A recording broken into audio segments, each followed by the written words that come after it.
So yun na guys, what's up? Magandang araw po sa ating lahat. So ayun, nagbabalik tayo sa ating pagbablog kasi may importante tayong gustong i-share sa ating mga kababayan na nasa Samsung SDI na hindi alam kung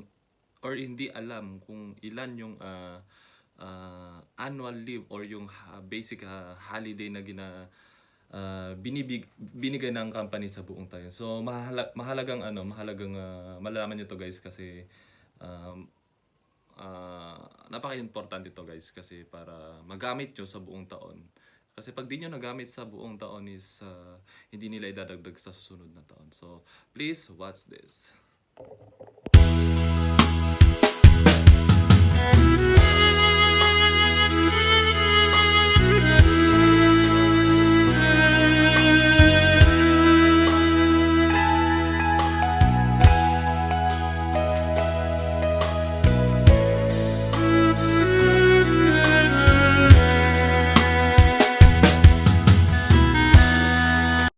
So yun, kung ikaw ay empleyado naman ng Samsung SDI, so malamang alam na alam mo to kasi kailangan magamit mo siya sa buong taon kasi may dumating na email about sa nanggagaling sa admin ng Samsung na kailangan magamit mo to sa buong taon kasi hindi na siya pwedeng idagdag. Halimbawa kung may natitira kang holiday o annual leave yung holiday kasi tawag nila dito guys, yung annual leave. Kung may natitira kang annual leaves ngayong taon, kailangan magamit mo siya until December 31, 2023. So pag January 1 na siya, pagtapat ng January 1, hindi na siya bago na yung yung annual leave mo. Kumbaga nakadepende sa edad mo guys. So ano nga ba yung annual leave guys? So ito nga. Yung annual leave na sinasabi is kung anong edad ka na, kung anong edad ka ba? Tama ba? Pagkasabi ko. Kung anong age mo, ganon. Ganon na lang. Naka-base kasi sa edad kung ilan yung makukuha mong annual leave sa buong taon. Ayan. So, yung mga nagtatanong po, ito po, napaka-importante ito guys. Kasi, may mga additional kasi pag may anak ka. Oo, kapag marami kang anak, swerte ka. Katulad yung kakilala ko dyan, maraming anak. So, swerte niya kasi marami siyang annual leave. Pwede mo nun siya gamitin, pag naka 1 year ka na, pwede mo siyang gamitin yung annual leave na yun. Pagbabakasyon ka sa Pilipinas, ganun pag may important occasion, uuwi ka dahil birthday ng anak mo, namatayan ka, ganun. So, napaka-importante guys itong annual leave na to. Halimbawa kung gusto mo naman mag-travel around Europe sa 27 countries na yan, so magagamit mo siya. So, ang base is 25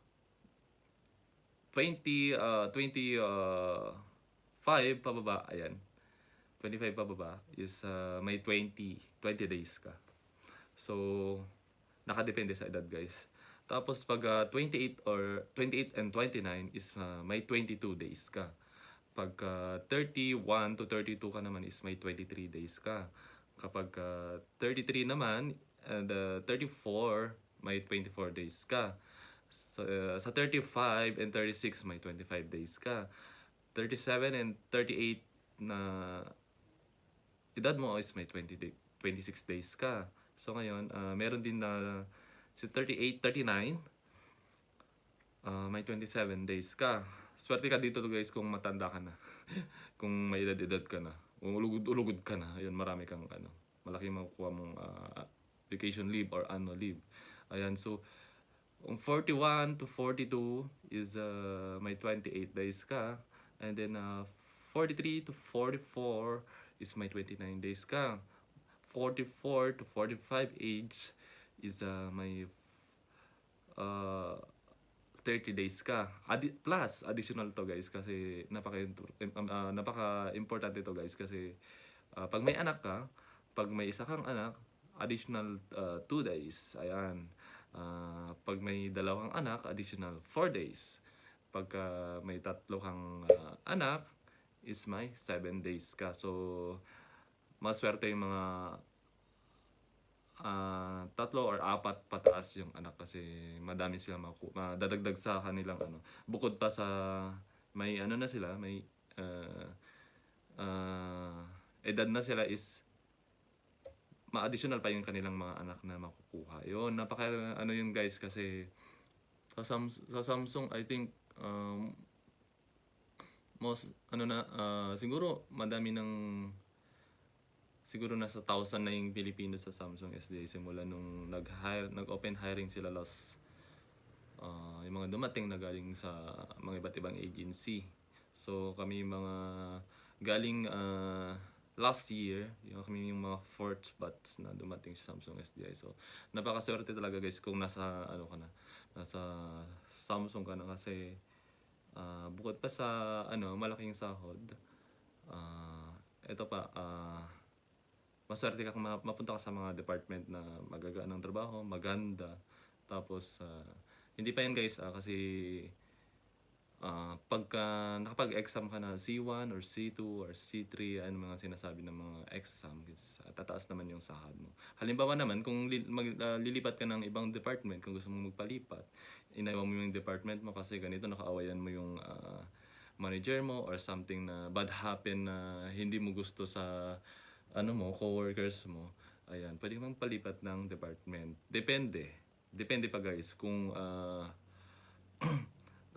maayos yung ano mo, yung record mo sa department mo. Kumbaga kung gusto mo magpalipat is sabihin mo lang sa shift leader mo, then yung shift leader mo naman pag-communicate sa makipag-communicate sa assistant manager. Yan si assistant manager naman makipag-communicate kay manager.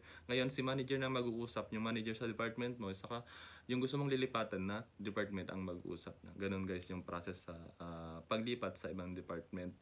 Kung halimbawa inayaw mo na yung department mo ngayon, kung maganda naman yung sahod mo, kung maganda naman yung basic mo, why not, di ba? Kung gusto mo pang lilipat dahil lang sa nasawa ka na sa trabaho mo or gusto mo lang maranasan ng ibang nature of work na sinasabi. So, mahalagang paalala lang guys kasi yung mga iba kasi hindi ko naman nila lahat naging ano lang sila, naging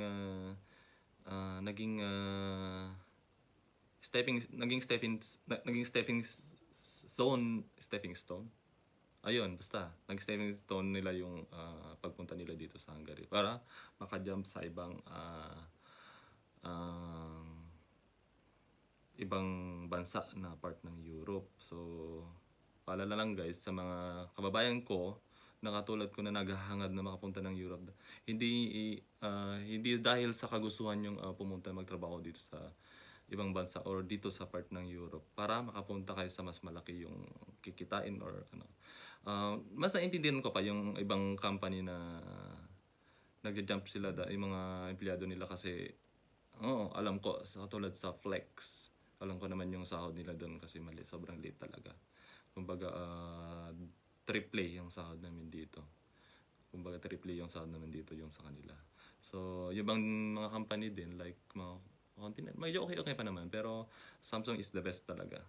Kung mapunta ka lang sa Samsung talaga guys, marami kang hindi dahil sa gusto mong magtrabaho sa Samsung kasi malaki ang sahod. Maganda ang Samsung kasi habang tumatagal ka is tumataas yung rank mo kung ano ba knowledgeable ka, kung confident ka sa ginagawa mo or ano. Ayun, konting konting palala lang guys sa mga gusto or gustong mag-apply or gustong pumunta ng Samsung SDI. So ayun, meron din akong kakilala na sa ibang company is pumunta na sa sa ibang part ng Europe kasi naintindihan ko naman yung sitwasyon niya kasi kwento niya na ang late talaga ang sahod. Sayang daw yung taon. O tama naman yun. Nagpunta tayo sa ibang bansa para kumita. Pero pag nasa Samsung SDI ka na, ayan, like habang tumatagal ka every exam mo is tumataas yung sahod mo. And then maganda yung kasi sa Samsung na na company kasi ito ay Korean company na tinatawag na maraming mga brand na ano battery brand ng sasakyan, brand ng battery ng sasakyan ang ginagawa. So napaka-important talaga guys na hindi dahil palala lang guys kasi hindi dahil nandito ka na nandito ka na sa nandito ka na sa part ng Hungary is iniisip mo na yung ano paglipat mo. Hindi mapangit yung ganong mindset guys. Kung nandito ka na sa Samsung SDI, maganda talaga yung may plano ka. May plano ka na ano, mag-grow sa company. May plano ka na may plano ka na pwede mong soon madadala ko yung pamilya mo dito. Maganda manirahan dito guys kasi tahimik, walang masyadong ano dito kasi dito sa Hungary wala mang bagyo dito, wala mang mga sakuna na ano dito. Ang ano lang dito kalaban yung lamig. So yun nga guys, salamat sa panonood. So sa mga nagtatanong po paano mag-apply, paano pumunta po ng paano po mag-apply pamuntang Hungary. Ayan. Yung mga list ng agencies na lalong-lalo na yung mga gustong pumunta sa Samsung SDI. Ayan. I-share ko na lang guys sa comments sa description box. Ilalagay ko na lang yung link ng mga agencies na mga nag-hire papunta dito sa Samsung SN. So, if you like this video guys, please consider to subscribe. I-like mo na rin para updated ka sa ating mga videos na ilalabas soon. So, enjoy!